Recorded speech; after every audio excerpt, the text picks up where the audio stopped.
meeting call to order and secretary, and we will have our professional staff do some reporting, which would be the management company, our new accountant, and our legal. And we will save all of the questions to the end of the meeting. But as soon as the copies come, we will definitely distribute them. Good afternoon, fellow stockholders. I would like to welcome everyone in attendance to our 2019 annual stockholders meeting. Unfortunately, due to frivolous lawsuits brought by two former board members, our 2018 Board of Directors election was delayed.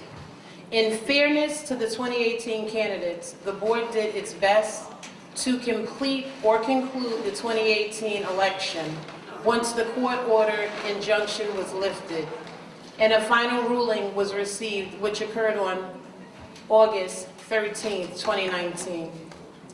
The board made two attempts, and once a quorum wasn't reached for a second time, we decided to combine the election. A large percentage of shareholders expressed their concerns about so many seats opening up at one time, especially during such a large capital project. The board understands those concerns. The last 15 months have been extremely interesting, to say the least. We have experienced some major changes in leadership. After numerous years of talk, the capital work has started. During our January 7th open shareholders meeting, we saw just how much we need to move forward with repairing our home. While a large percentage of shareholders have been extremely cooperative, sad to say, some shareholders have been uncooperative and have inconvenienced their fellow shareholders and slowed down the work. Unfortunately, this only costs and harms us, the shareholders. Hopefully, this behavior will cease. It seems like every other day when you turn on the news, we see tragedies occurring throughout New York City with buildings that are in need of repair.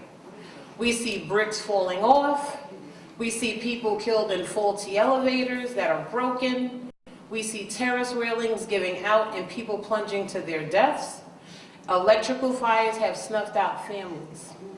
So most of us do not want to undergo major surgery or eagerly would volunteer to. However, we have to really see this work for what it is. Some people who are sitting in this very room have undergone some major surgery. And guess what? They're here to tell us about it. So, we see that Esplanade needs life-saving surgery. That's exactly what this capital improvement project represents. Major improvements and repairs to our infrastructure, our home. We're the ones who benefit from the work that's happening. During the last 3 years, I have learned a lot and experienced a lot. And I also have met some wonderful people here, my fellow neighbors, my fellow shareholders, who appreciate the work that this current board has done and is doing. And they appreciate the work that previous boards have done. Empty boxes make the most noise. However, actions speak far louder than words. When I ran for the board in 2016, I promised to address the following issues: elevators, terrace, electrical, plumbing, and financial. And with the help of a wonderful team, a wonderful board, these are just some of the accomplishments we've achieved as a collective.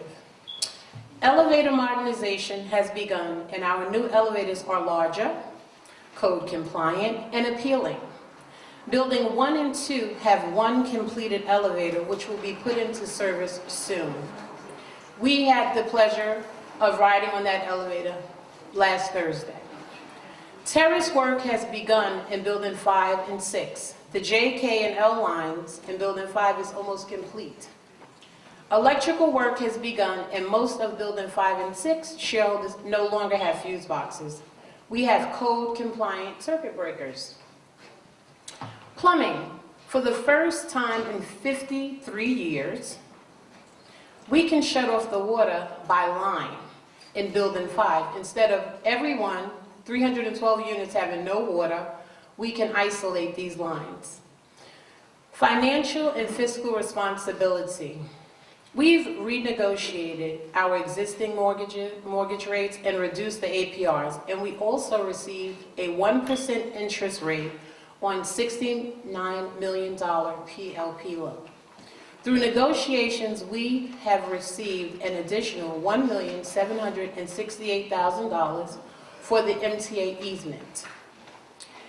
It has truly been a challenge, but also a pleasure being your board president for the past 2 years. I am a person of my word, and I try to do my best to keep it.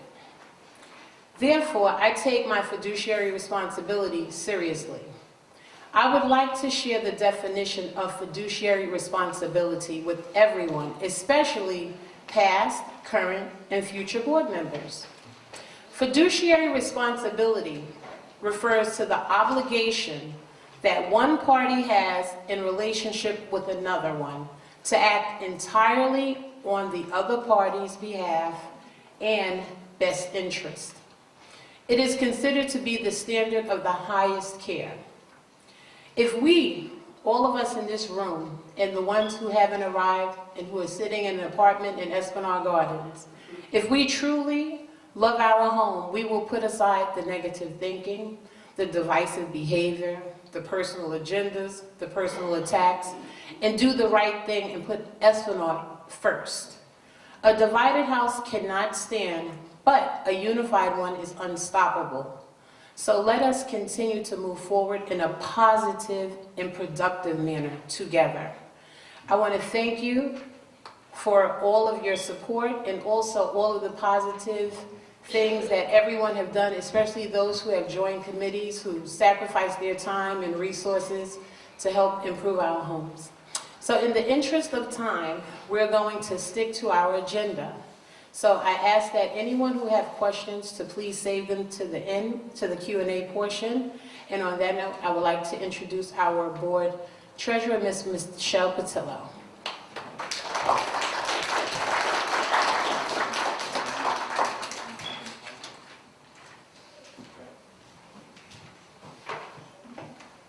Good afternoon. First and foremost, to our shareholders, to the Metro management staff, our legal advisor, our accountant and financial advisor, all board members, I'd like to say welcome. She's kind of tall. Okay, I'm going to do, okay, there we go. Thank you. I'm going to do a brief finance at a glance report so that our financial accountant is here. He'll be introduced and he will expound on some of the things. Throwing out a bunch of numbers is better for you to hear just a few. Okay, so we have 4 accounts. Our cash operating account, a Chase debit card account, our Merrill Lynch account, which has our reserves, and our capital improvement account. Now, the balancing on the cash operating account as of December 31st, 2019 is $59,073.90. On the Chase debit card account is $7,311.06. On the Merrill Lynch account is $18,928,000. And on the capital account is $3,118,795. And this is managed by HDC. This is an ongoing account as the funds are deposited from the loan. Our unpaid vendors, approximately $2 million. So you can see we have a lot to do. We are borrowing $1 million from our reserve account so that we'll be getting that check hopefully by January 29th. and we can pay down some of our debt. And again, Robert Molina, our accountant, will give a report later. Okay, now I'd like to express a few things to define some unnecessary expenses that we incur in the past year every day. Other than the obvious ones like running water or not having repairs on leaky faucets or plumbing or excessive use of electricity, we have some other unnecessary expenses. Some housekeeping matters like throwing grease down a drain or flushing it down the toilet causes buildup in the pipes and backups in sinks and tubs. Throwing furniture, bedding, clothes, or even a bowling ball down the compactor. Sticking objects in locks, which is a breach in our security. And calling 311. They don't make the repairs, they just give fines, which cost the corporation. If you have a matter, please do the correct procedure by letting it be known to management, maintenance, security, the board of directors, building chairs, or floor captains before calling 311. I'm sure someone along the way will help you. Otherwise, that's an additional cost to us. When Metro Management came to manage Esplanade Gardens, they had very little to no cooperation. We had close to 1,000 violations which went unaddressed, some of which extended back 13 to 14 years. HBD had to intervene to help us get on track to normal operating procedures. We also had to clear up $200,000 in building fines before being able to move forward with our capital project. These fines were much higher, but Metro appeared on our behalf at some hearings and got a reduction. The office was stripped of contracts, supplies, pictures off the walls, TV removed, and many documents were shredded. We incurred costs to have attorneys obtain copies of all the contracts. We incurred $8,000 cost for MDS software to be re-uploaded on the computers whereby our financial accounts are managed. For several months, shareholders continued to send maintenance repair payments to the previous management despite having been given notice of several options of where to send their maintenance. And we had difficulty to retrieve those funds from said management. Without income, we incurred unnecessary late fees and a poor credit relationship with many of our vendors. Metro Management saved us from going into default on our mortgage during the transition time by paying out of their pocket to keep us current.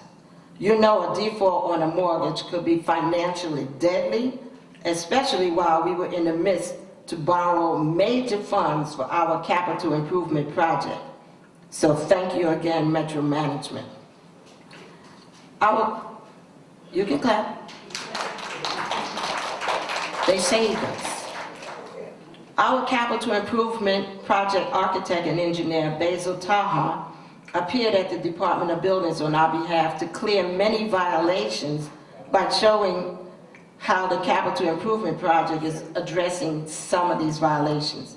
Some shareholders say the violations or improvements were not addressed in past years because we didn't have any money. We didn't have any money in 2018, but this board became aggressive in seeking monies and we were able to obtain the greatest loan in HDC history with a 1% interest. In addition, we negotiated and received funds from CAP grants, the MTA, the Borough President Gail Brewer, City Councilman Bill Perkins, and discretionary funds. The emergency scaffolding around the property is erected 2 years earlier because in 2013, Esplanade was deemed unsafe by the Department of Buildings. To fix this unsafe classification, we wasted thousands of dollars with the strapping, which was to be a temporary fix, and reclassified Esplanade Gardens as SWAMP, that's SWARMP, which means safe with a repair and maintenance program. Facades designated as SWAMP require repairs within 1 to 5 years in order to prevent a potential unsafe condition. This work that we had done was never filed with the Department of Buildings, causing us years of fines and violations and continued unsafe classification. Our architect engineer, Basil Taha, went to the Department of Buildings on our behalf and was able to stop the violations and fines by filing the necessary documentation indicating the construction work that is currently being done. Since buildings 1 and 2 will not begin the facade terrace construction until 2021, we had to erect sidewalk shedding or scaffolding now. This is at a cost of $568,000 of additional rental fees. That equals $47,333 a month, which was not included in the cost of the capital improvement project. Now for some good news. Yes, we applied for CAP grants for 2020 and are awaiting news. We're requesting discretionary funds for 2020, and we have received $5,000 for the Health and Wellness Committee. We requested some of our reserve funds to pay down some of our debt, which I mentioned earlier, and hopefully we should receive a check on January 29th for $1 million.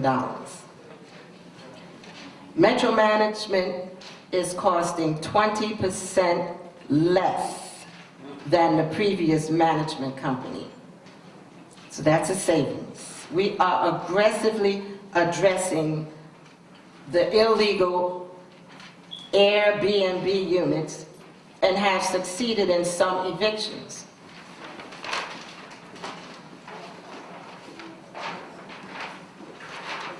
The legal fees incurred are deducted from the equity on their unit.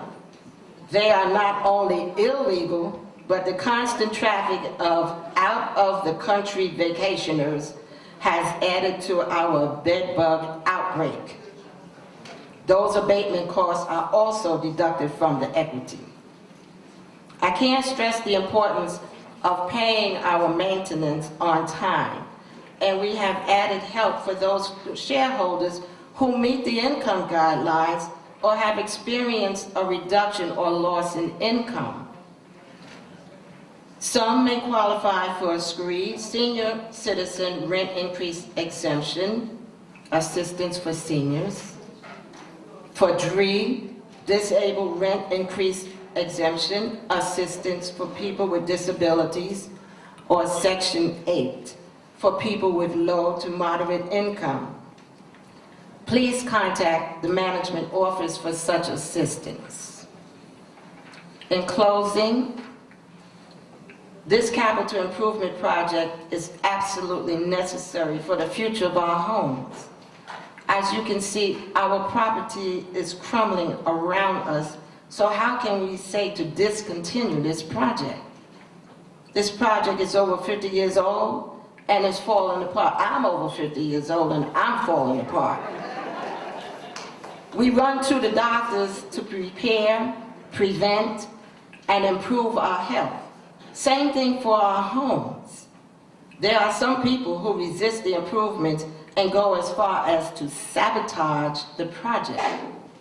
Anyone caught destroying our property will be prosecuted to the full extent of the law. According to the occupancy agreement, Article 10, management or their representative has every right to access your unit for repairs to pipes, heating apparatus, electrical conduits, partitions, plumbing, and drains. Briefly, the occupancy agreement addresses some other eyebrow-raising issues as follows. Article 4, only shareholders will occupy the dwelling unit as a private dwelling for himself and immediate family, and for no other purpose. In other words, Airbnb is illegal. Article 6, no subletting. Article 11, no dishwashers, clothes washers, or clothes dryers. Article 14.2 addresses hoarding. Article 14.4, not to create any nuisance, immoral, or illegal act that affects your neighbors. In other words, loud noises, loud music, smoking, or sex on the stairwells, urinating or defecating in common areas, and not cleaning up after your dogs. Article 14.6, repay actual costs of repairing for installation or removal of furniture and property. That means moving furniture after hours in unpadded elevators. No. Article 14.9, incur expenses for damage to another person's property. Have apartment insurance. So you must comply with the articles as stipulated in the occupancy agreement, or be subjected to eviction by summary proceedings. I didn't make this up. This is in your occupancy agreement. This capital improvement project is necessary in order for us to be brought up to New York City building codes, and shareholders who are unresponsive or refuse access to their units are in breach of the occupancy agreement, and going forward, the matter will be addressed in court. We borrowed the money for this project and are on a strict timeline with our lender. Shareholders who are taken to court for preventing the progression of the capital work in their units will be responsible for all legal expenses. Thank you and have a good afternoon.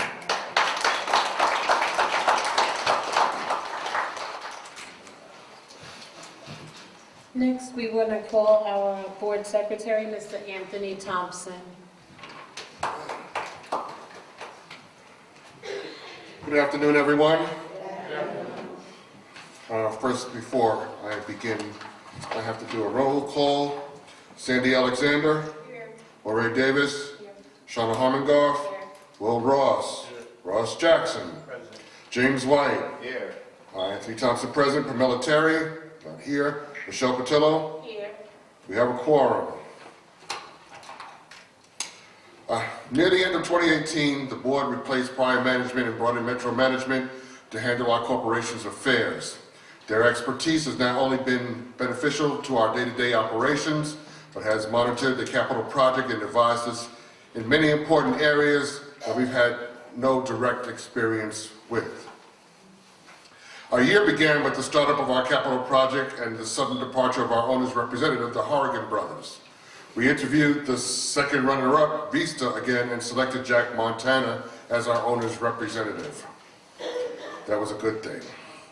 The corporation signed the loan agreements to finance our 3-year capital project.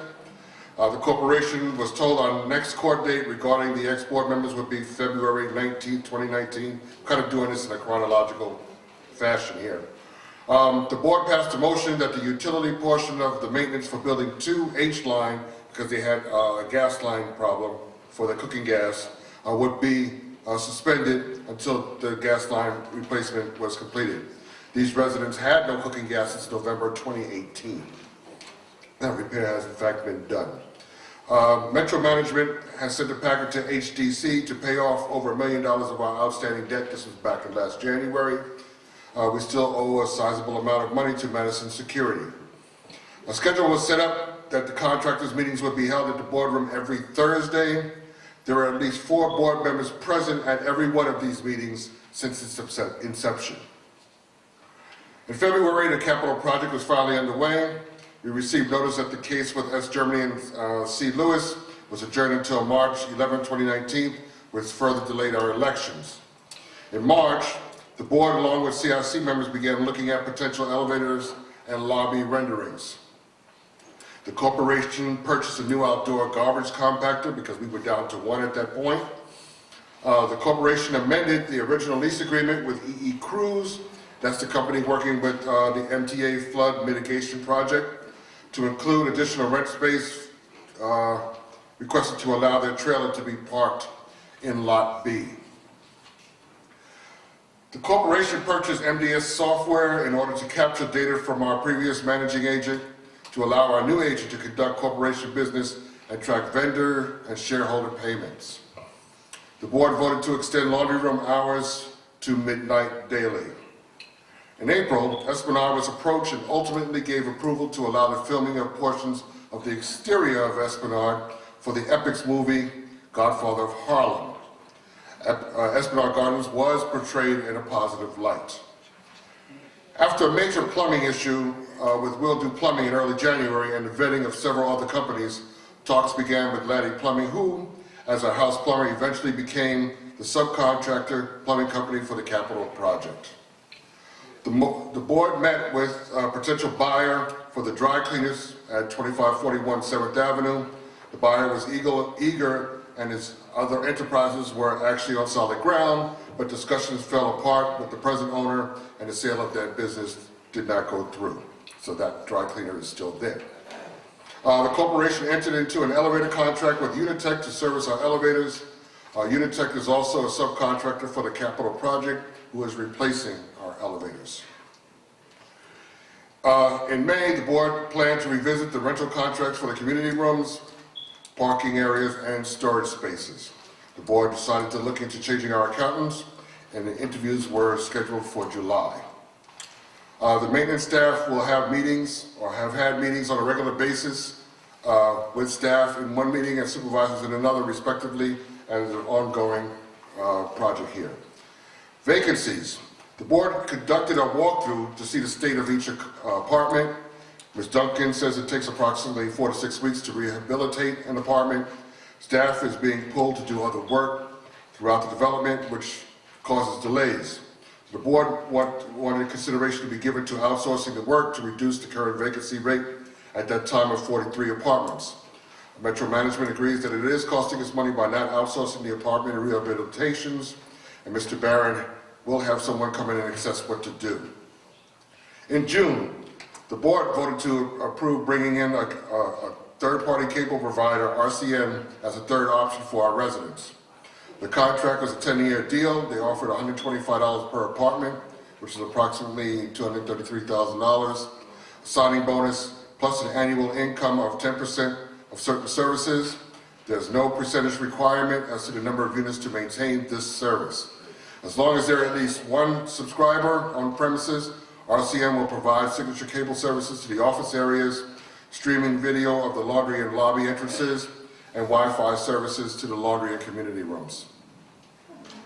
In July, the board interviewed 3 accounting firms and 3 L&T attorneys after RFIs were sent out to evaluate their services in order to have fresh eyes on Esplanade's books and caseloads. We hired Suntag Hyman PC as our L&T attorney and Prisan Molina Ultralac and Company LLP as our corporate accountant for the fiscal year 2020. I hope I didn't botch that up. Carrying charge increase was delayed. There's a difference on what the increase will be because of 2 factors. One, the insurance charge increase estimated at $900,000, and the hiring of Laddie's Plumbing and the firing of Will Do. We currently have, last knowledge that I've been given was about 54 vacancies. Going forward, we will assign groups of apartments to contractors who will put them in a turnkey status to quicken the pace for occupancy. Our renovation team will continue to work on the apartments that they are assigned to. The board reviewed the responsibilities and job function of the facility director superintendent. A review of his job performance will be done, and the board will review his responsibilities. The board asked management to take a more active role in his direction, and the board questioned the staff evaluations that were overdue. In September, the September election did not reach a quorum. Another election would need to be scheduled for October 19th with a redistribution of ballots. The quorum summarily was not met in that attempted election either. The board voted to renew Metro Management's contract for 1 year at the same rate as 2018. As a result of apartment inspections by both Metro Management and the capital project personnel, Esplanade was deemed to have a bed bug problem, hoarding, and other unsanitary conditions that have gone unchecked for over a decade. We share the same walls, floors, hallways, laundry mats. Therefore, these issues affect all of us. So we all need to do our best to maintain clean surroundings and, when necessary, help our neighbors when needed. In December, several members of the board met with the pool consultant. After a thorough assessment, it was determined that the pool was not salvageable and a temporary bandage would buy us approximately 5 to 10 years. At that point, we would have to address the pool again. 3 solutions were proposed to us. 1, a concrete pool, 2, galvanized concrete pool, and 3, a steel pool, which would create a rust issue in future years. So the best options, according to the pool consultant, would be either 1 or 2. We are currently awaiting price quotes in order to make an informed decision. In the capital meeting, there was an issue regarding the leaking of the sea line from the roof drains. The trades are working to resolve that issue, and the board is keeping a close eye on this. And there are shareholders that are refusing to open their doors to allow workflow to proceed. We ask your cooperation first, and then you will hear from legal and need to answer to a judge. Also, Assemblyman Al Taylor's lease renewal was approved, and finally, Orlando Osorio was removed as superintendent. Dennis Coombs has been appointed as interim superintendent, and Michael Maynard as interim assistant superintendent. Rodney Green has been assigned to the boiler room. Thank you very much. That's the end of my report.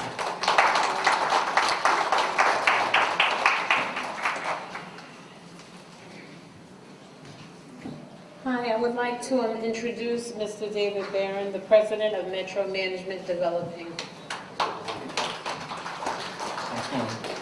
Okay, thank you very much.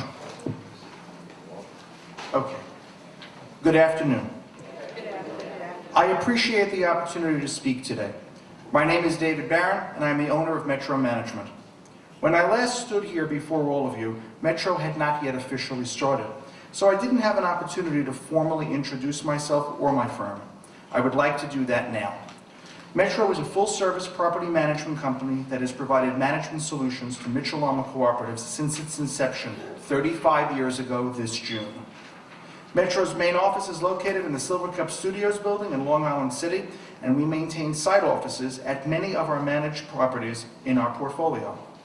Metro has been fortunate to have a steady and well-paced growth since its inception, and we have enlarged staff and facilities whenever it is required. We presently employ 115 persons, among them managers, assistant managers, administrative assistants, with a dedicated back office staff of 20. We have no affiliations that pose a conflict with the management of Esplanade Gardens. Presently, we manage almost 30,000 residential units. We have a strong presence throughout New York City and currently manage many large multifamily, multi-building apartment cooperative developments that are similar in size and organization and construction to Esplanade Gardens. We are proud to manage 31 Mitchell-Lama cooperatives and can boast impeccable references from board members, professionals, and representatives at the supervisory agency level. Noteworthy in Metro's portfolio of Mitchell-Lama cooperatives are Lindsay Park. At 2,700 units, it is the largest Mitchell-Lama in HPD's portfolio. Masaryk Towers, an 1,100-unit HPD HDC supervised Mitchell-Lama, and Village View Housing Corp., a 1,235-unit HPD supervised Mitchell-Lama cooperative.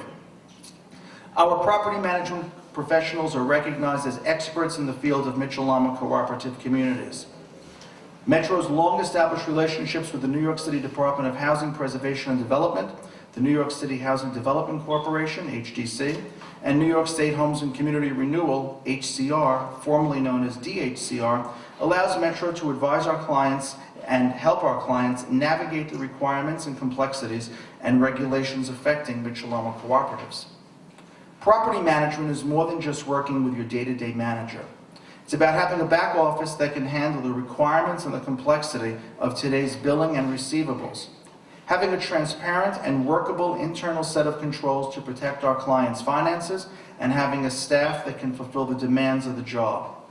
As a seasoned property management firm, we bring varied and relevant experiences to our portfolio of managed properties and deal routinely with project management, budget analysis, energy and insurance procurement, to the more typical operational responsibilities such as staff supervision, common charge collection, and curb appeal of the property to enhance and maintain your homes. Our on-site staff works closely with your board to understand the needs and goals and continually update our strategic plan for achieving them. We provide full financial management of your cooperative. Our experienced team of financial personnel work with the board and the accountant to create operating and capital budgets, provide comprehensive monthly financial reports, including budget to actuals, tracking both income, expenses, and variances. We provide the auditor with our monthly reports electronically. We electronically track and process employee payroll. We fulfill all income affidavit submission requirements and ensure that all surcharges are correctly calculated and billed. We submit monthly and extremely detailed payment requisition to HDC in order that the various contractors and professionals are paid timely throughout the capital project. Every member of our management team at Esplanade is committed to delivering responsive and helpful customer service while balancing the need to enforce the co-op's policies and procedures. We pride ourselves on the strong relationships we develop with our boards and residents. I have asked our on-site management team to attend today. They are, of course, Nicole Duncan, the property manager, who, as you may know, was involved in a terrible car accident a few weeks ago requiring spinal surgery. And I'm happy to report she is home recuperating. Yes. We set her up with the essentials for a home office, such as a printer and scanner, so when she gets bored, she can have an Esplanade diversion. Felicia Gittens, assistant manager, when I call you, understand? Felicia Gittens. Tanya Semple, the occupancy specialist. Seema Ramjit, legal and collections. Melissa Russell, the front desk receptionist, who is not here now because she's at the front desk in the event that there's an issue that should come up during the voting. Nicole Smith, maintenance administrative assistant. And Suzette Williams, maintenance receptionist. Thank you. Metro has been at Esplanade since November 2018. When we started, we were thrown directly into the deep end of the swimming pool, and fortunately, we are proficient swimmers. I will not lie, our initial month was rough. Our transition was not as smooth as expected. We learned vendors were owed a fortune, and many key documents were not on site. We persevered, and with the help of the co-op's professionals, board of directors, and Esplanade's patient shareholders, we have succeeded.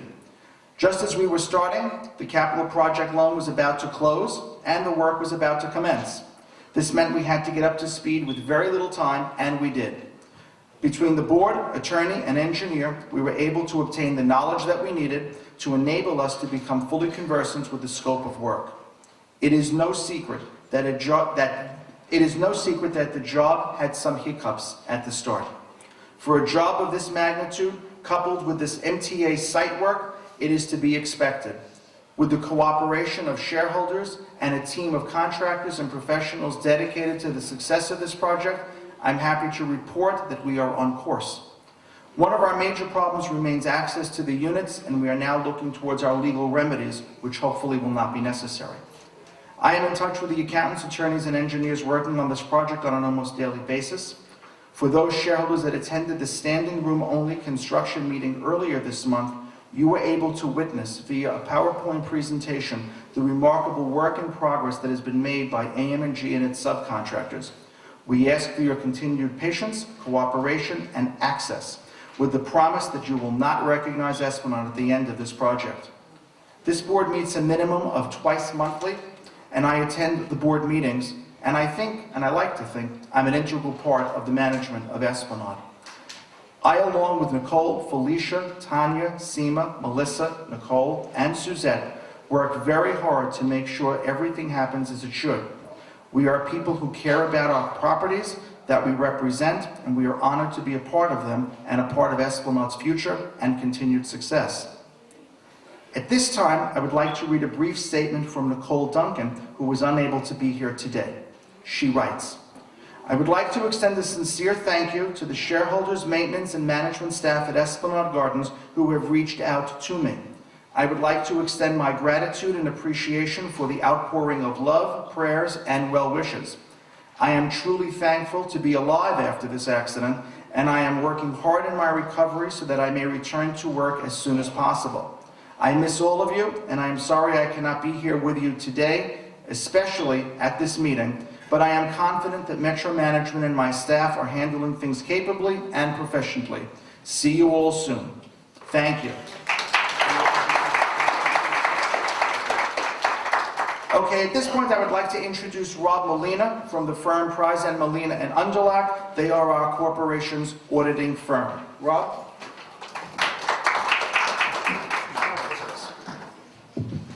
Thank you. Good afternoon, everybody. Again, my name is Robert Molina. I'm one of the partners at Price and Molina Underlack and Company. We audit over 300 co-ops and condos in the city with over 50,000 housing units. Our firm has been around for over 30 years. I've been there for 25 years. I was 10 years old when I started there. You've had a lot of numbers thrown at you tonight. I'm going to throw a few more at you, and then later on we'll have questions and answers at the end. But your Esplanade is a June 30th fiscal year end. So when we did the audited financials as of June 30th of 19, on the revenue side, you took in approximately $21,164,000 of revenue. The vast majority of that obviously is the maintenance, utility charges, parking, surcharges. Then there's some other income like commercial and laundry, excuse me, interest and dividends. And you had a cost of operations for the year of approximately $21 million, which includes all the normal expenses to run the building, the utilities, real estate taxes, repairs and maintenance, the mortgage, and so forth. Then you also had received approximately $800,000 of easement income from the MTA project. You had some bad debt expense, and you had to make contributions to the reserve fund in connection with the mortgage of a little over $1 million. So before depreciation, which is a paper entry, you operated at approximately $500,000 loss, which on a $21 million budget is only about a little over 2%, so it's not tragic. Going forward, Jack is going to talk about it in a few minutes. We're still working with the city to fine-tune the application for the carrying charge increase, which is getting phased in over a couple of years. The city, because of all the capital projects you need to do, that it's we're over $100 million. The city has a total loan package of roughly $187 million, and part of the loan, good chunks of it, as mentioned before, there's $69 million, that's at 1%, but the other part they didn't mention is there's no payments required for the length of the loan, which is terrific. You have another roughly $28 million at 0% with zero interest.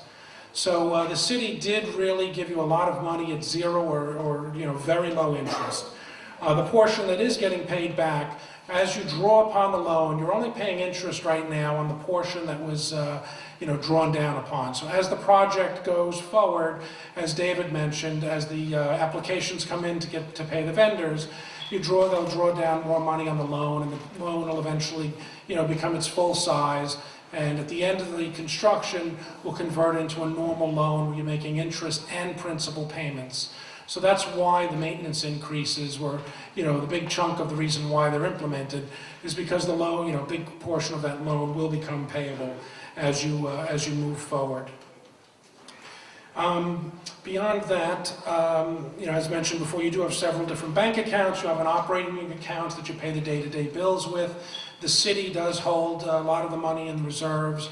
Again, it only gets released with the permission from the city when they sign off on the certificates for the capital projects that are being done. So overall, the financial statements, are vastly improving as you're moving forward. Your financial condition's improving.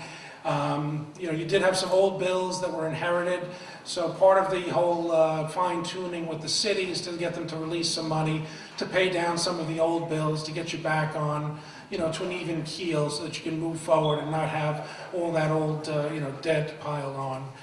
And At the end, we'll talk about, I'll have questions and answers at the end, but that's the bulk of the financial presentation. Thank you.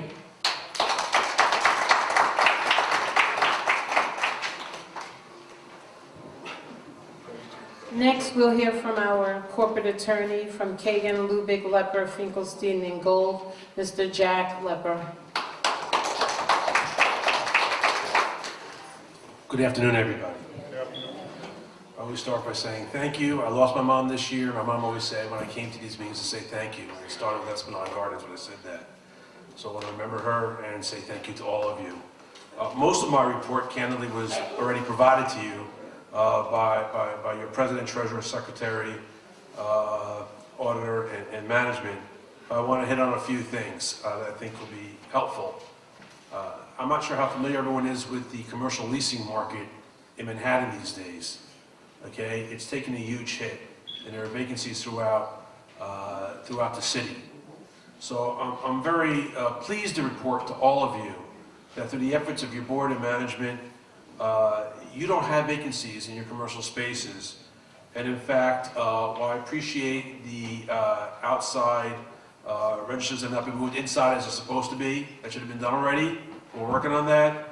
You did extend your Pioneer lease at a 25% rent increase and collected over $150,000 in a transition fee, as well as some past monies due for water and sewer charges. So you locked in that lease when other places are vacant, okay, and collected substantial monies up front. As mentioned, you did receive a licensing fee regarding the filming of The Godfather of Harlem. I believe it was $20,000. EE Cruise, which is a construction company, you must be familiar because they're taking up your parking lots, is now paying Esplanade $5,350 a month while they are here. Okay, so that is a good thing. The dry cleaner was considering selling its business, it didn't, but unlike a neighboring cooperative, it did not choose to move out of Esplanade. It's continuing to operate its business, has paid down its arrears by $25,000, continues to pay down arrears, which are probably another $20,000, by about $2,000 a month. Okay, and they are here and they are paying rent, and you don't have a vacancy. Likewise, the pharmacy lease was extended with an increase in rent. Okay, and I'll find that one, but it's here someplace. I'll find it in a minute.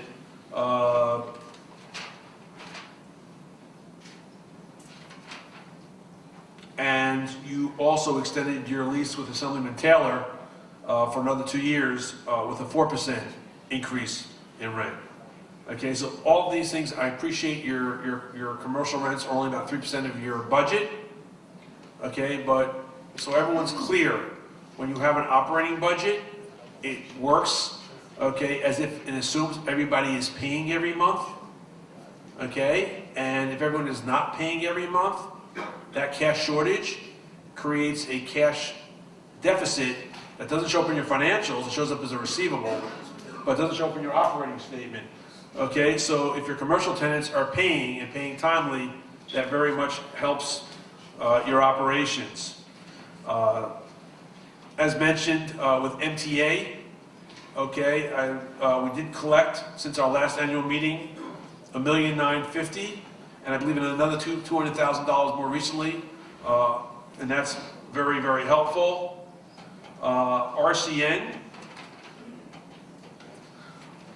RCN paid you, I believe it's $234,000, $125 an apartment as a fee to come to Esplanade Gardens, and 10% of revenues collected, which gets paid quarterly. It was discussed that you changed your elevator company. What was not discussed is that your service charge was significantly reduced as well, so that was a helpful thing. New technology, the radiator work that was done. We settled up and we were able to settle and not pay for the work that was not done and get all the materials so that Esplanade staff going forward could do the installations at a significant savings to everybody. We were able to resolve the issue with AM&G and the plumbing company. And that was terribly complicated because we had already closed the loan that everyone's heard plenty about and resolved the issue with AM&G, okay, who had already entered into a contract with another plumbing company. And while that did add some cost, the work is now moving forward. We were able to resolve things with AM&G. As also discussed by your auditor, or your costs for insurance, or by your treasurer, excuse me, your cost, or maybe it was your secretary. Your cost for insurance went up substantially this year, okay? And that, in large part, is what's holding up the carrying charge increase. Your cost for insurance overall, about $1.8 million, okay? Additional cost for insurance over the next couple of years as a result in part of the contract that we're doing, this construction work, and in part because insurance companies are charging more. That has to be built into your budget. So what we're doing is negotiating with the city, HPD and HDC, and we're kind of at the back end of those negotiations, so we're almost there. The good news is, I'll give you the bad news. The bad news is it means the carrying charge increase will happen sometime in the near future. But the good news is that the city is relaxing required monthly payments towards escrows, which will keep the carrying charge increase right around what we projected initially. So we'll be back to you shortly, probably in your next open shareholders meeting, board meeting, that will be discussed with you.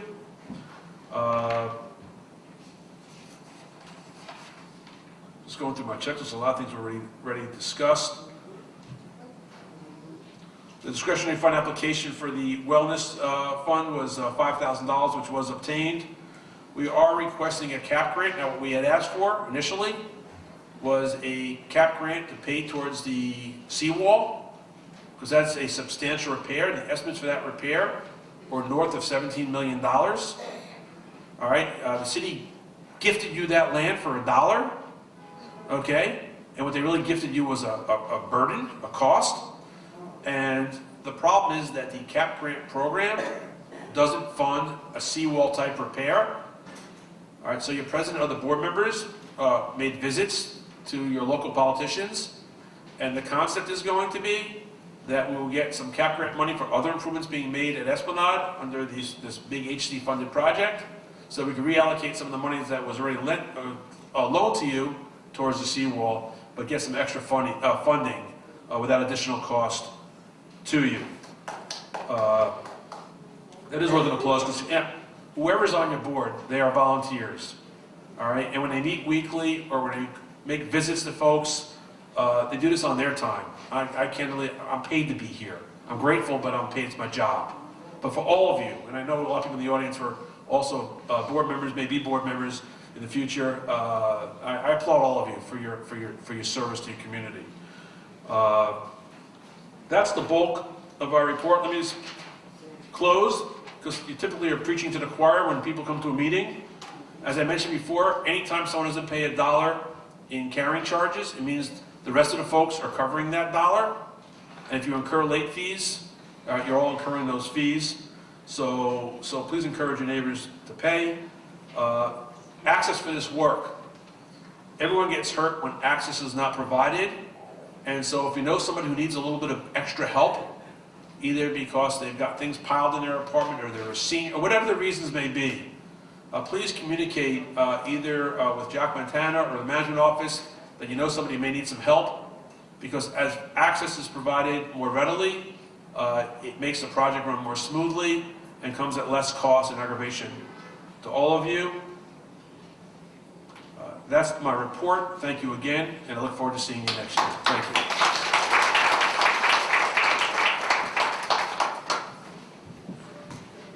Hi, I would like to call Ms. Ethel Miller. She's on the election committee to introduce the candidates for the board of directors. Ms. Miller, you can use that mic right there.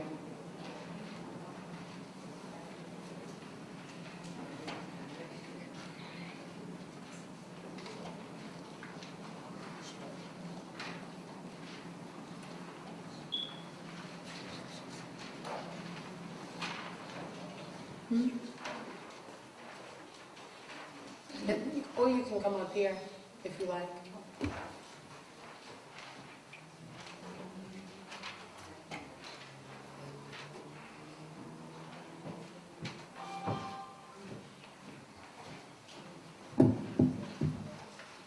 Good afternoon. My name is Ethel Miller, and I will introduce the candidates that are running for the 2019 Board of Directors. When I call your name, please stand. Jamila Arzino, Madra Crump, Nicole Garrett, Charles Mays, Sharon Newborn, Sandy Thomas, Deborah Washington, Merrill Carroll, Moray Davis, Kebra Hutton, Charles McKay, Susan Southwell, Anthony Thompson, Joseph Washington, Hubert Collins, Nadera Elamine, Naomi Maldonado, Debbie Nelson Cooper, Danielle Stinnett, Robin Tolliver, and Jeffrey Williams.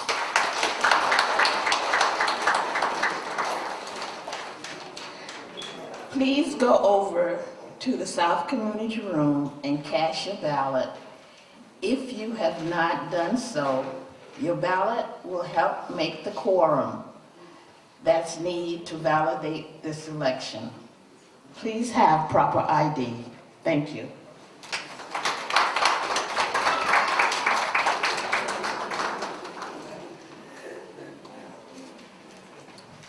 Okay, we're going to open up the floor for question and answer, and Shauna Harmongoff will be regulating. We're hoping everyone can keep questions specific, direct, so we can get answers for them.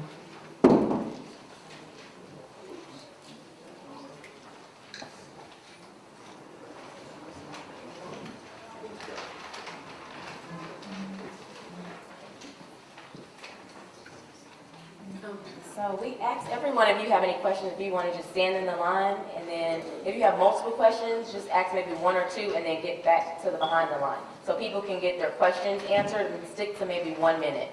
Also, the questions will be specifically tailored for management questions, accounting questions, or legal questions, everything that's in this agenda.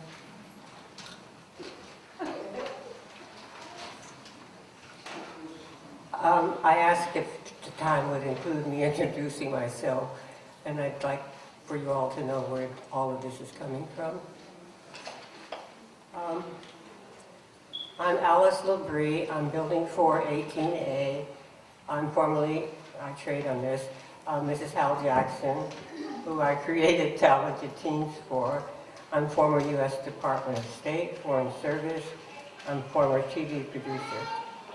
I was a shareholder of 1968, first in my apartment, and now here as a secessionist after my mom's death.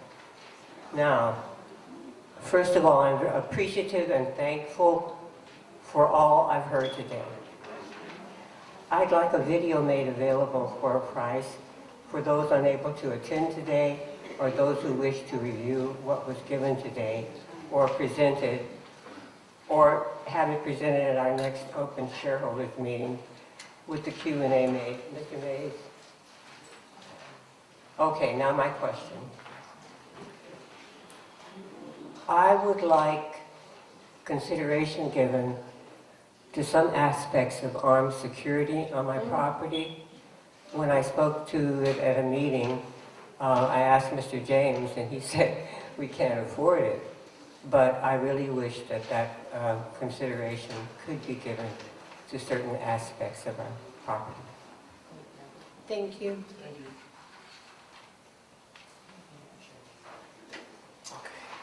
My name is Regina Franklin, excuse me, and I'm in Building 6, apartment 18K. My question has to do with the, Mr. Lepper, you said we have a new elevator contract, and at a reduced rate or something to that degree. So my question has to do with, you know, we have one elevator out. So when the other elevator's out, basically there's no elevators available on the even floors. And several times the elevator company who's supposed to be, is this a 24/7 contract? Let me ask that first. Yeah, that was answered on, at our other meeting, but there is a 24/7 clause in our contract. And David had gave an in-depth explanation about the elevator. We had a big discussion about that on January the 7th. But yeah, All right. it is. Well, I was there, but anyway, the question has to do with 24/7 contract. It's my understanding that when the elevator's out, within a reasonable, I mean, a couple of hours amount of time, someone from the elevator company is there to repair it. On one occasion, and the date escapes me right now, this lasted all the way till the next day. I mean, you had people waiting basically at the elevator in their wheelchairs and stuff, and no one had even said anything. It started from like 7:30 that morning. At 3 o'clock, 2 o'clock, I was calling management, because you said, you know, make the calls first. So since security knew about it, maintenance knew about it, I was calling management to find out, well, what's going on. And basically the answer that was given was, well, we've reached out to the company, and I guess someone will be coming. And you know, 4 o'clock is closing time, so that type of an answer to me was very, very unsatisfactory. However, I could tell that we weren't going to be getting any help that day. So apparently someone came the next day. Is this what we should expect for this reduced rate from this company that we have? Well, I'm going to say that overall, they've been very responsive. However, there was an issue, and it was an isolated issue. And they have been pretty punctual with the repairs as of late. But as you know, the reason why we're having a lot of this work done is because our elevators are 53 years old. So that's why we're undergoing the work now. So I guess we can still expect that these elevators will break down until they're completely redone. Right. So I understand that. So the answer to your question is the service should not be reduced, and as I mentioned, that there was an issue with the elevator company coming out on the weekends, and it suddenly started because there was a discrepancy with the company. There were some issues where they actually had created a flood in Building 5 by leaving the faucet on, so we were in debate with them. However, the service should be picking up. Anything else? This was Building 6, and it wasn't a weekend. But Yeah, I'll okay. just go, I'll accept what you say for now. Okay.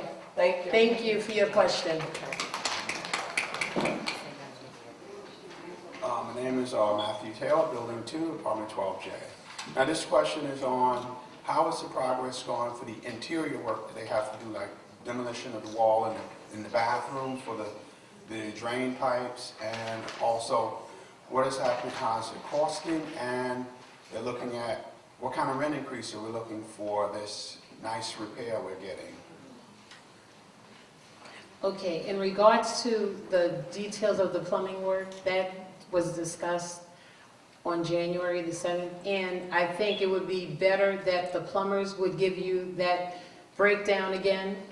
So the plumbing work will take, I think, if I'm not mistaken, I think 15 working days. It doesn't include weekends to actually do the work, demo, the replacement, fire stopping, and also having the DOB come and inspect. In regards to the actual amount of the increase, We are waiting for HPD, so we have not gotten any word from them yet, and as soon as we do, we will share that information with the shareholders. And thank you for your question. Good afternoon. My name is Nadira Elamine. I'm resident of Building 625I. I have a question in reference to the project. I understand was supposed to be a 3-year project for all of the buildings, correct? And I know that due to the plumbing work, we're way over schedule. Is there a penalty involved in this schedule that we're going to have to pay? Yeah. Yeah, I wouldn't call it a penalty, okay? I wouldn't call it a penalty if the contractor incurs additional costs as a result of the extra time. By way of example, if they're required to maintain their payment and performance bond for more time, if they're required to maintain certain insurance for longer time, a side officer, those extra costs will be a change order to the corporation. Okay, so everything's being done to get everything back on track as best as reasonably possible. But looking at you, the answer is yes. If there are additional costs involved, there'll be some additional costs to the corporation.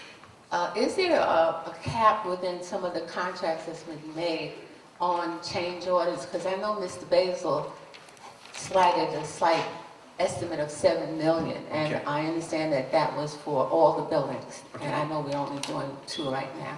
But sometimes things apply across the board. So the question was, is there a cap on change orders? So let's first discuss what a change order is intended to be. A change order means that the contractor believes the scope of work that was specified, okay, has to be modified. So the actual work being done has to be modified. It can be less work or more work. It's almost always more work, okay? And if there is more work that has to be done, the contractor has to specify what that additional work is and why. The architect has to then review it and advise as to whether that's appropriate. And then between the contract and the architect, they have to come up with a reasonable amount to cover the cost of that change in scope.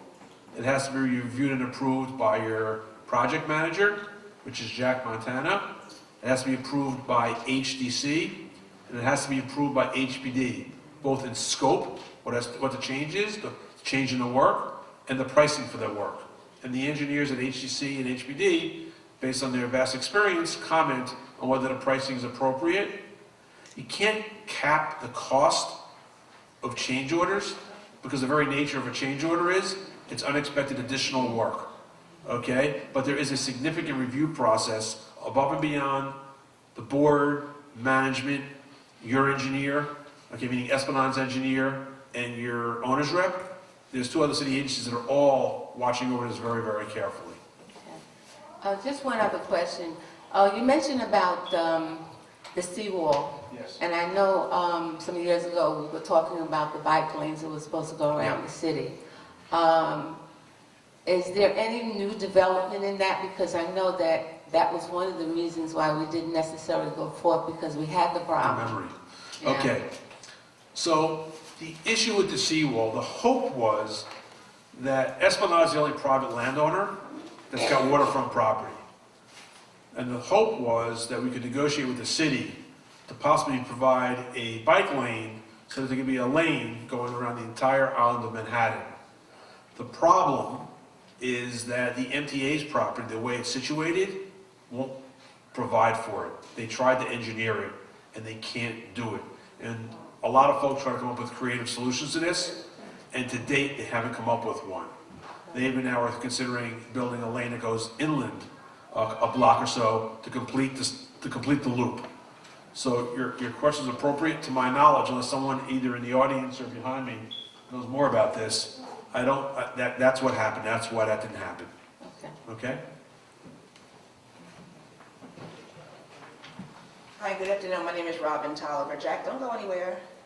I have some questions with relation to, actually, our security. Okay, I'm just curious as to why in 2018, okay, we were at 1.7 million for our security company. Original contract amount was around 1.2, 1.3. For 2019, it appears that we're at $2,069,848,000. So can you get some clarity on that? Well, I suspect a large part of that is the change in the requirement that all employees be paid minimum wage. Okay? So,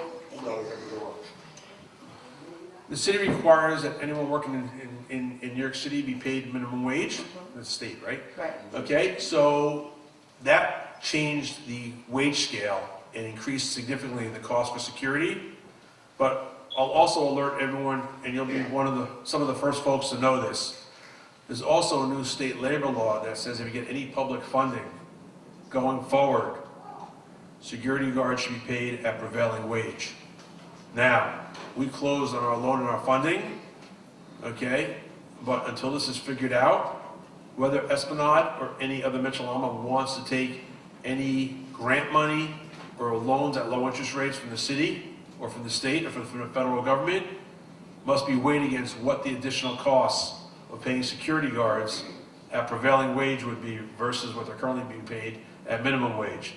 And guys, it's a substantial difference. It's a big issue that no one thought through when this legislation was passed. Or maybe they thought through, but they didn't appreciate who would be hurt by it, the impact of it. Okay. So only because you're bringing it up, Robin, I'm giving you the heads up on this. Ms. Tolliver, thank you. I'm sorry, Ms. Tolliver. Thank you. Okay. Okay, that's fine. That's fine. Okay, because now I'm a little concerned, and I mean it all due respect. I mean, I'm Robin That's here, fine. but openly this for that. Oh, that's fine, that's fine. Mr. Leper, can you also explain to me in terms, I'm a little unclear, because it was at $2 million. You say at prevailing wage. That's the cost that the company will incur. Therefore, did they submit a new contract to cover this amount? Because what did they bid at? To get clarity, because I don't even understand that part. So your existing contract requires that you pay the folks minimally as required by law. So when the minimum pay structure increased for your company, for the employees, Esplanade had to pay in parallel that bump up for all the folks that work as security guards here. I would say this is not unique to Esplanade, and maybe Metro or Robert, this is every co-op that has security. I'm just asking the question. Yeah, no, it's a good question. It's a very good question to ask. It's an appropriate question to ask. So I'm just telling you that the reason for this is the bump up to minimum wage, and it's across the board with every security company. So whoever you went with, it would be the same jump. Okay, how are we mitigating the cost that we owe them? The, what, 600, whatever it is, $600,000, whatever it is. How are we mitigating that? Also a great question. Yes. Okay, so the question is that because there were increased costs for your security guards, okay, and that wasn't built into your budget, how are you dealing with it? Twofold. One, your security company, I don't know if they're here today, but has been very good about accepting payment a little bit late, as in a lot of bit late, and working with Esplanade. Okay. Secondly, as mentioned, we have been negotiating with the City of New York and HTC, with HP and HTC, about relaxing certain escrow requirements to create extra cash flow, so you can meet these obligations and do so in a time. I want to mention one other thing, that the board became aware of many payables that were also past due that are being taken care of as well, in addition to security. So those are the two ways that it's being done.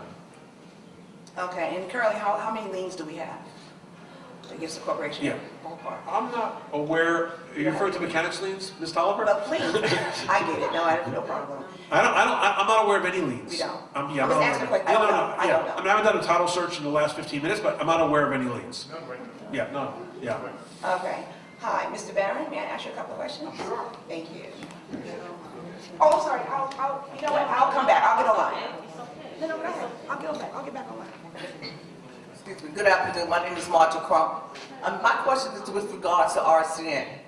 Unfortunately, they came in and drilled throughout our development without any knowledge to the shareholders until after the fact. And now we're hearing that they paid us X number of dollars to come in and do this work. Now, where is this money being applied to? All income coming into Esplanade goes into our operating budget to help pay our bills. So that's where it would be applied to. Like So- all of the rest, like when you guys did the Time Warner thing, it went into the operating We budget. did So would that- go we into did the operating. Verizon, but anyway. Okay. My question, okay, with regards to that is, we're getting allegedly cameras in the stairwells?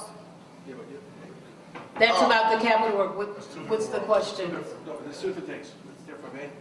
So, Ms. Crump is correct in that there was some Ms. Crump is correct in that there was some damage to public areas of the building in relation to RCN's work, okay? And that is being addressed, and the agreement we have with RCN requires that they indemnify and hold harmless the corporation and make all required repairs. So you're right for bringing up the issue, and please know it's all being addressed, okay? It's being addressed yeah.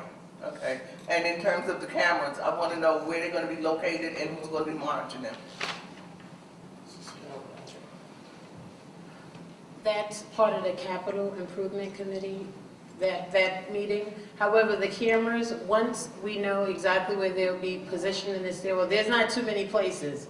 In the stairwells, they would be in the corner, and on the floors, they would be strategically placed. And when they are installed, actually in building, I think it's building 4, I think there's some installed. Who's monitoring them is the question. Well, the same people who would be monitoring the cameras now would be security. That wouldn't change. Security job is to monitor the cameras, right? I don't know, because I was stuck on the elevator in my building, and I was pressing the button and they kept saying, what? So Well, I that's wanna know, security. I want to know. Well, then if Security I wanna know still if has security access. is still Okay, responsible. so Ms. Crump, security still monitors the current camera system, and they would continue to monitor it. So whoever you were speaking to while you were stuck in an elevator would be the security guard. That's who. Okay? And thank you for your question. Hello, my name is Gloria Lowe and I'm from Building 1.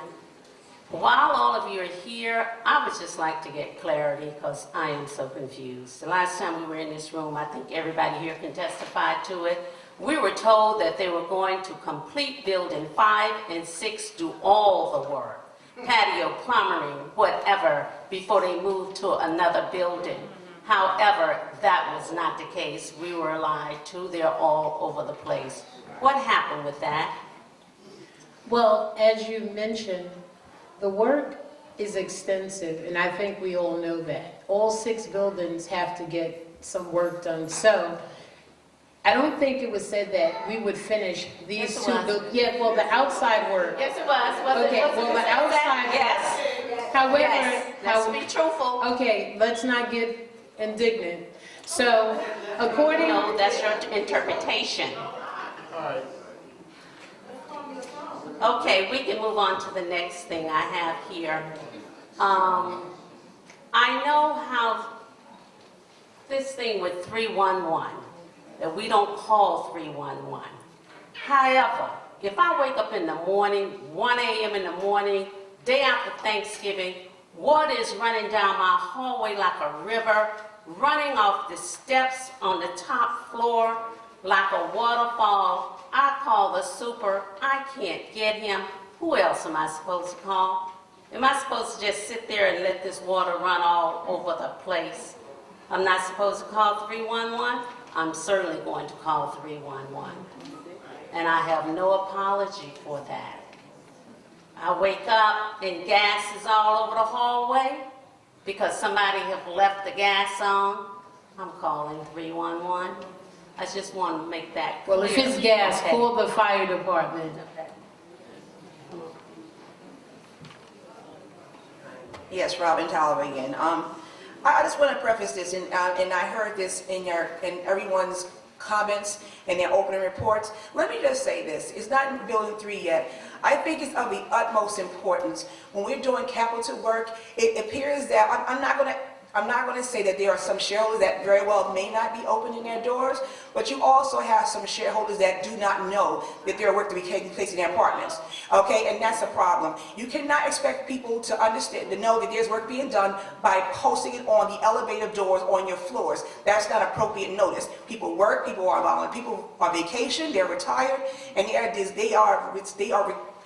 should be more respect given. I'm just trying to choose my words correctly, because I think it's really unfair to say people are not doing things when we don't know everyone's circumstance. You know, everyone does not stay in Esplanade Gardens 365 a year. You have folks that may vacation with their families, and there is no appropriate notice given to shareholders the way it should be for this project of this magnitude. Okay, we are hearing 3 weeks to do work in the plumbing. I don't know who could take off three solid weeks in their apartment.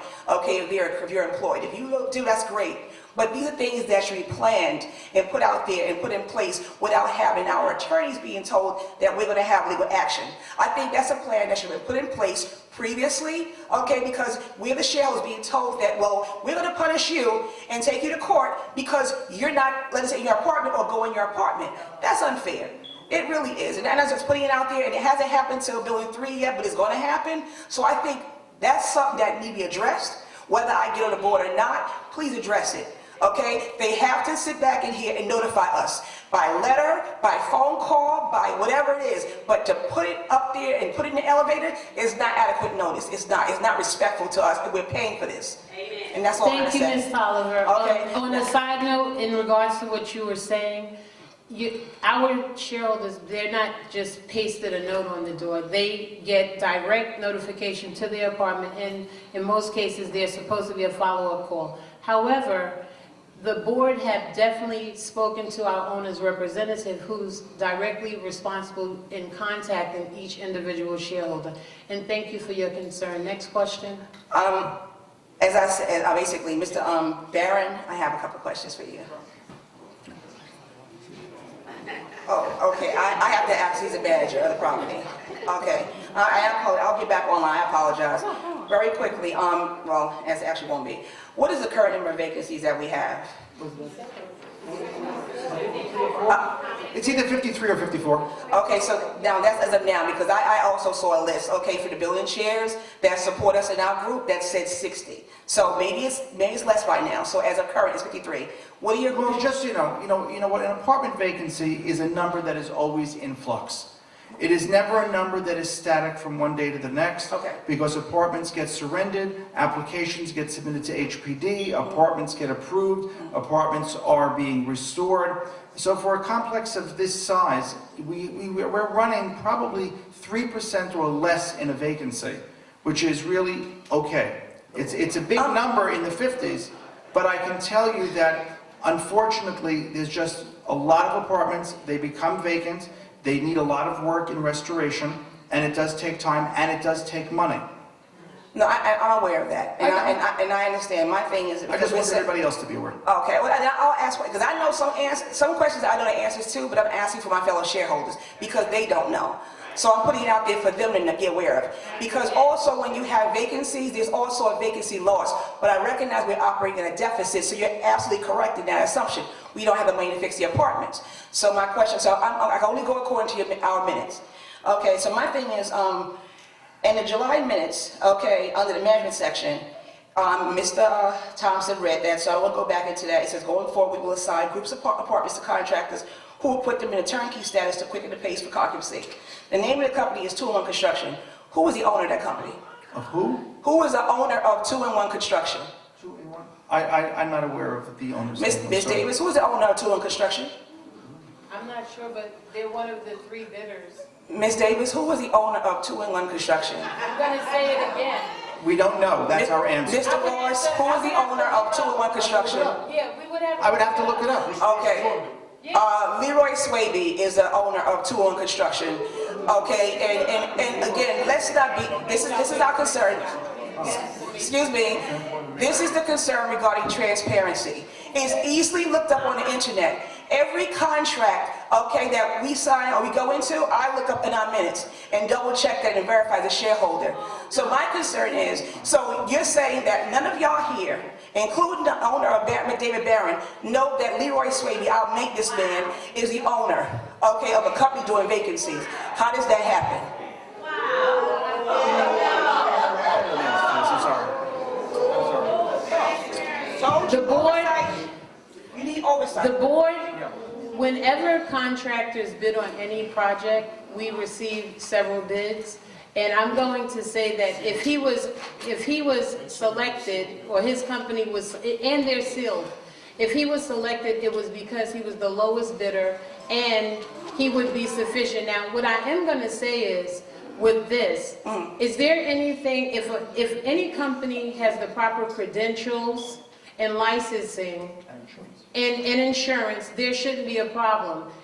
So that's you can look that up. I'm sure you Contact the fact HPD, check. it's a conflict of interest. It's also in our HPD manual, under which our rules and regulations. Well, we under will that. definitely look into that. Oh, but also, okay, but it says to me, again, I'm trying my best, because it seems like we're being made a fool of, because you're saying that as a board, and I served 12 years ago, and there is no company that met with the board, okay, whether you had a bid or not, that you did not know who the owner was, let alone our maintenance supervisor.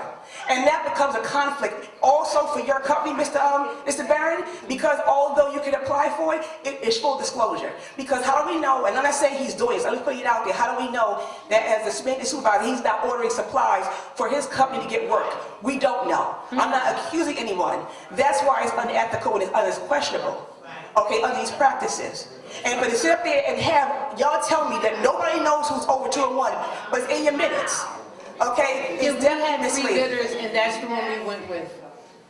And if it's a problem, I'll assure you one thing. If it is a problem, we will definitely deal with it if it's a problem. And we will look into it. Yeah, if it's a problem. Yeah. The problem is right now, y'all didn't even tell us. You sitting back here saying we don't know who it is. And y'all know exactly who it is. He's a maintenance back here for over 35 years. So that's really unfair to say that. And it makes people believe and feel that we're being misled under a number of things. But I'm going to move on. Let's put it out there because it's very questionable that nobody on the board knows that this person. Please don't dismiss me. No, I'm thinking. I don't know the person at Keyspan or Control. You don't know Mr. Swaby has been here for over 40 years. Yes. Okay, he's been in a bad accident also. Yes. So I think that you guys know who he is, as I know who he is. Yeah, we all know Swaby. Right, but you don't know that this company came here. Okay, Ms. Fowler, we can go on to your next one. No, but let's hold on. Let's be respectful, please, to me. As I stay over. Okay. No, I don't want to. I was putting. I asked a question, but I'm not doing that. I'm gonna let someone else. Go ahead. Go ahead. I'm sorry. I apologize.